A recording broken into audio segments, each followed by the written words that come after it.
Hello students, मैं classes bye Poonam में आपका स्वागत है। डीओई वर्कशीट करेंगे हम, मिशन मैथमेटिक्स के अंडर आती हैं जो क्लास 9th की। ये जो चैप्टर सेकंड का हमारा टॉपिक है ये बहुत ही इम्पोर्टेंट है। इसको बोलते हैं हम लॉज ऑफ एक्सपोनेंट, घातांक के नियम। इस एक्सरसाइज में से मल्टीपल चॉइस क्वेश्चन भी आते हैं और बहुत सारे क्वेश्चन आते हैं, तो आप इसको ध्यान से समझें। इसके कुछ रूल्स हैं, एक्सपोनेंट रूल, वो देखें। सबसे पहला रूल क्या है कि अगर a की पावर m इंटू में a की पावर n, तो उसका आंसर क्या हो जाएगा। ये इंटू का मतलब होता है मल्टीप्लाई। दोनों का बेस सेम होना चाहिए। बेस मतलब जो आधार है ए जो है वो सेम है। इनकी पावर कुछ भी हो सकती है, और बीच में अगर मल्टीप्लाई है तो यहाँ पर इनकी पावर क्या हो जाएगी, ऐड। क्योंकि मल्टीप्लाई साइन जो है वो प्लस जैसा दिखता है, तो इसको याद करने का तरीका है a raise to power m into a raise to power n is equal to a m plus n। इसी तरह से हम जब इसको सॉल्व करते हैं, a की पावर m है और पूरे की पावर n है, तो इसका आंसर क्या हो जाता है, ये जो पावर होती हैं वो मल्टीप्लाई हो जाती हैं। फिर अगर a की पावर m डिवाइड में a की पावर n है, यहाँ पर मल्टीप्लाई था, यहाँ डिवाइड है, इसको हम इस तरह से भी लिख सकते हैं। तो हमारी जो पावर होती है वो माइनस हो जाती है, क्योंकि यहाँ एक माइनस का साइन दिख रहा है, तो a एज इट इज़ आएगा m माइनस n। फोर्थ क्या है रूल, a की पावर भी m है, b की पावर भी m है, तो दोनों की जो होल पावर हो जाएगी वो m हो जाएगी। और किसी की भी पावर ज़ीरो जो होती है वो हमेशा 1 होती है, चाहे वो 100 हो, 1000 हो, किसी की भी पावर 0 1 होती है। अब फॉर एग्ज़ाम्पल देखें, 3 रेज़ टू पावर 5 है। जो 3 है ये हमारा बेस है, और जो 5 है ये हमारी पावर है। इसको घात बोलते हैं और हिंदी में इसको आधार बोलते हैं,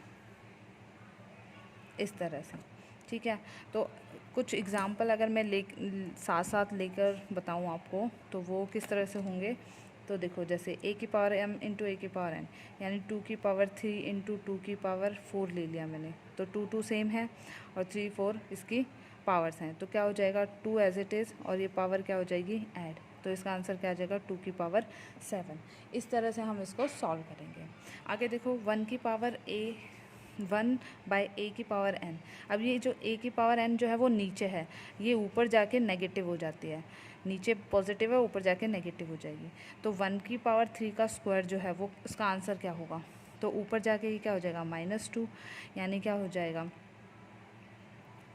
3 की पावर -2 हो जाएगी। ये भी आंसर हो सकता है, या इसको सॉल्व करेंगे तो 1/9 भी हो सकता है। ठीक है, इस तरह से इसको सॉल्व करेंगे।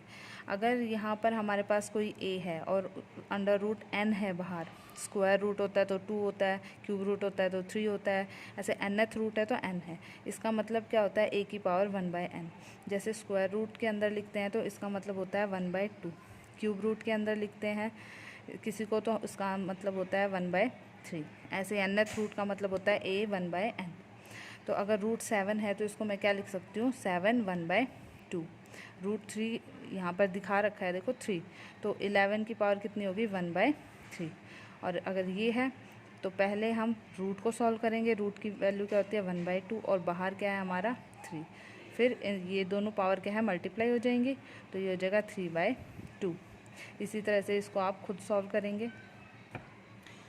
फिर हमारे पास कुछ क्वेश्चंस हैं जिसको हम सॉल्व करते हैं, वो है 2 की पावर 2/3 इंटू 2 की पावर 1/3। अब देखो, बेस जो है हमारा सेम दिख रहा है, तो पावर क्या हो जाएंगी, यहाँ बीच में मल्टीप्लाई का साइन है, तो ऐड हो जाएंगी। तो 2/3 प्लस 1/3, तो यहाँ से मेरे पास क्या आ जाएगा, 3 जो है मेरा एलसीएम आ जाएगा, ऊपर 2 + 1 आ जाएगा, तो ये क्या आ जाएगा 2 3/3, ये कैंसिल होके 2 की पावर 1।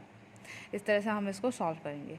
ऐसे 1/3 की 2 की 5 है, तो इसको नीचे सॉल्व करेंगे। पहले दोनों पावर जो है मल्टीप्लाई हो जाएंगी, तो 2 5 से कितना हो जाएगा 10, और इसको हम क्या लिख सकते हैं, 3 की पावर -10। ऊपर जाने के बाद जो पावर होती है वो नेगेटिव हो जाती है। फिर यहाँ देखो, बेस सेम है और बीच में मल्टीप्लाई का साइन है, तो पावर क्या हो जाएगी, ऐड हो जाएगी। तो हम इनको ऐड कर देते हैं, तो ये क्या हो जाएगा, 4 एलसीएम आ गया, ऊपर 1 + 3, तो ये आ जाएगा हमारा 4/4, that is equal to 1। 5 answer आ गया। फिर 7 की पावर -3 और इंटू में 7 की पावर 4 है। देखो 7 बेस सेम है, पावर क्या हो जाएंगी, अगर मल्टीप्लाई साइन है तो ऐड, तो -3 + 4, तो कितने आ गए 7 की पावर 1। अब देखो यहाँ पर हमारा क्या है 6 की पावर 7 है, 8 की पावर 7 है। अब ये दोनों अलग अलग हैं पर पावर सेम है, तो हम क्या कर देंगे, इन दोनों को अंदर लिख लेंगे और पावर को बाहर लिख लेंगे। तो ये क्या हो जाएगा 48 की पावर 7। इस तरह से हम क्वेश्चंस को सॉल्व कर सकते हैं। Thank you.